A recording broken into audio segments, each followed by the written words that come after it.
Hello, everyone. Today, I wanted to come on here and sign about a topic that conflicts with my core values. My internal beliefs and my guiding principles.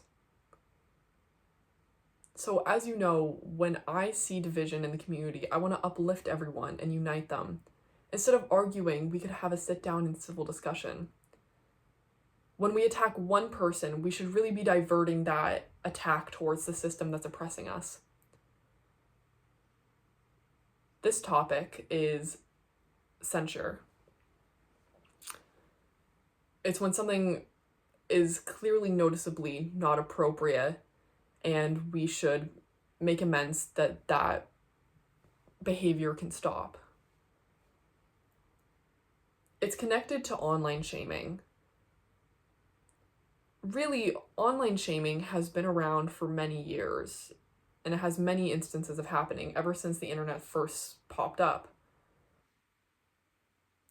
Sometimes a person will comment something and then other people will look at that and go, oh my goodness, I am so offended. And then they'll call on other people they know and go, look at this person, look at their name. And people will start very quickly dogpiling on this person. But really, that person has been known to be a good and giving, loving member of the community. But they make one mistake and then people will dogpile on them and then send them to a place where they must be quiet, and then we can forget about them and wipe our hands clean. Of course, sometimes that person does know what they're doing and they go ahead anyway, and we should blame them for that. But this is also connected to community responsibility. And community responsibility and online shaming completely conflict. Community responsibility is about making a safe space for people where they can have an open discussion and comment different things and have different perspectives. It's not about attacking one individual person, but attacking the system that's oppressing us. So systems like racism, sexism, ableism, all these different isms that you already know. So for example, suppose a black person was just thrown in jail and then they end up staying there. But we as a community, we have a responsibility to call that out and ask, well, why is this person in jail? We can't let the system just oppress them without trying to prevent this oppression.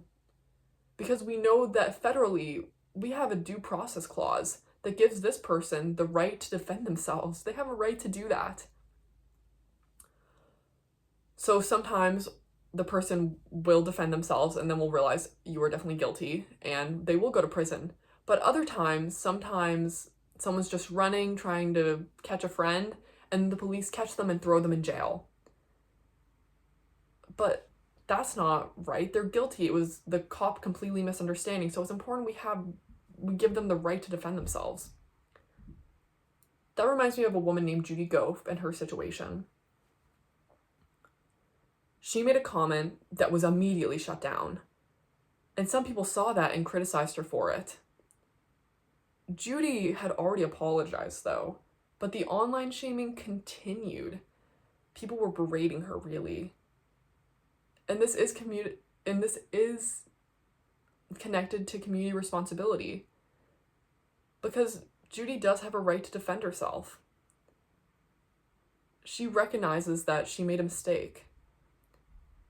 And we as a community should allow her to talk about that openly. And what's the appropriate process of reintegrating her into the community? So even after this apology, people continue to online shame her. It really goes against our intentions. There are many instances of this when people are running organizations and pushing back against board members. So the DC ARA staff, they have a system that, is against the staff for many reasons. But we want to make sure that they don't have these negative experiences ever again and that the DCRA system can improve without just attacking them unnecessarily. And again, this is connected to Judy Goff's situation as well. As you can see on the screen, there's a black screen. There's a picture of Sam, and then a picture of Sherry, who Sam is the boss of. There's a picture of Lead K, NorCal, and the National Black Deaf Advocates.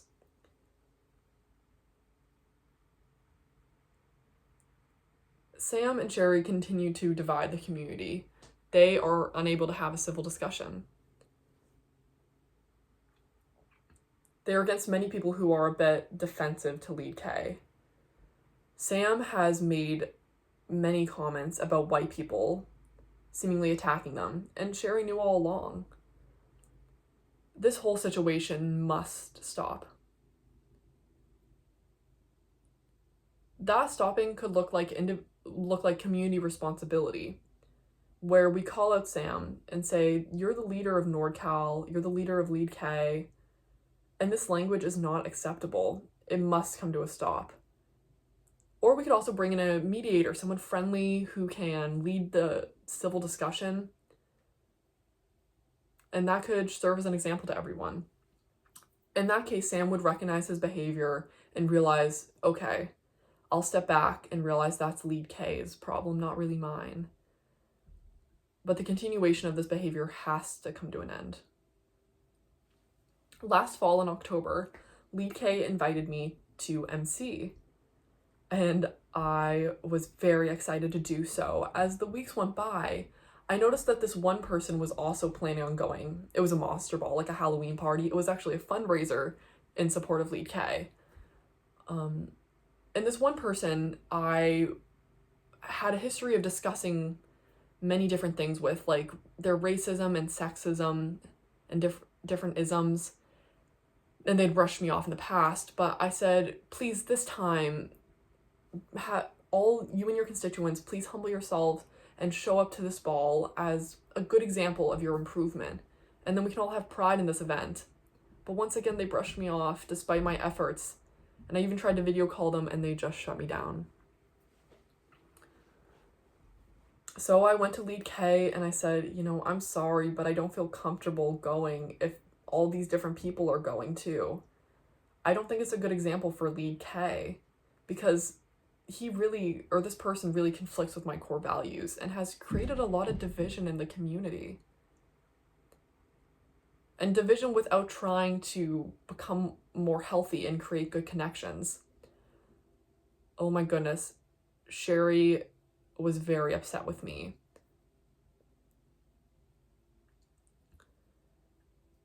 And I said, I know this person is an important member and I respect him as a person, or them as a person, but their language must change. And I was explaining all this to her, but she just sort of looked at me. And I also called on Sam, called on NorCal, and I brought the four of us together to try to have a civil conversation. This one person was not having it. But I said, I think you have to do two things. You should apologize for your racism, your sexism, your ableism, all these different things that are connected. And then secondly, you should drop out for 6 months to take a breather, a little bit of a time out, and just think. And then you can come back and I'll absolutely support you, because I believe that, this person's a good person. So once that person left, Sam and Sherry sort of ripped me one, and really quite unfairly.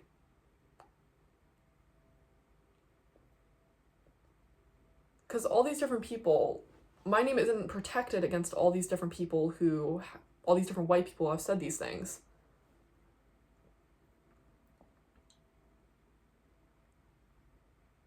So I decided that this arguing could be resolved if we went to the Monster Ball, and, continue afterwards. I was trying to have a discussion with Sherry, but just became more angry, and she blamed Goph. But Goph, her family has nothing to do with me. So we're gonna go over and talk about this subject instead of focusing on the issue at hand. No, we can't do that. We should focus on the topic that we're discussing instead of having a bunch of different scapegoats. Because really, I want to help Lead K. I'm very passionate about supporting Lead K and their programs. But someone named Angel was brought up, and data. And I know that Angel and his people have positive relationships with the family, but they've done nothing to really support Black families and Black kids. You know, and I know he's a pro player and has, you know, a pretty good history, but it's frustrating when he's not supporting people in the way he could.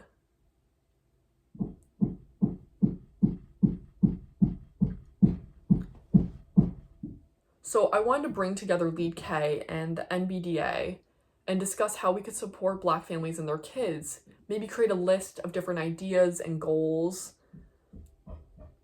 to get that all figured out, but nothing came of it. So that really built up more of my frustration. Sherry and Sam continued to ignore me, but they just cut me out, cut off the discussion.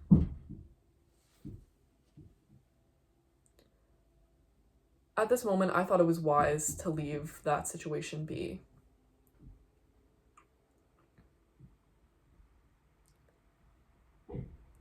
I did get a response from Lead K about Black deaf families. So going forward, DCARA, Sam and Sherry were signing in support of them. So now there's a video of Sam and Sherry, different videos of them both signing in support of Lead K staff. Not Lead K, DCRA staff. White privilege is not something that should be accepted. It must come to an end because, again, it conflicts with our views. Because this person is much worse than Judy ever was. Now there's an image coming on screen comparing Judy to John Doe. Judy, they both have white privilege. They're both racist, but John Doe's sexist. A non-member of Lead K, Judy is, but John Doe is a member of Lead K and has offered solutions. Judy has apologized, but John Doe has refused to apologize. Once again, the videos of Sam and Sherry signing in support of DCRA staff are being played.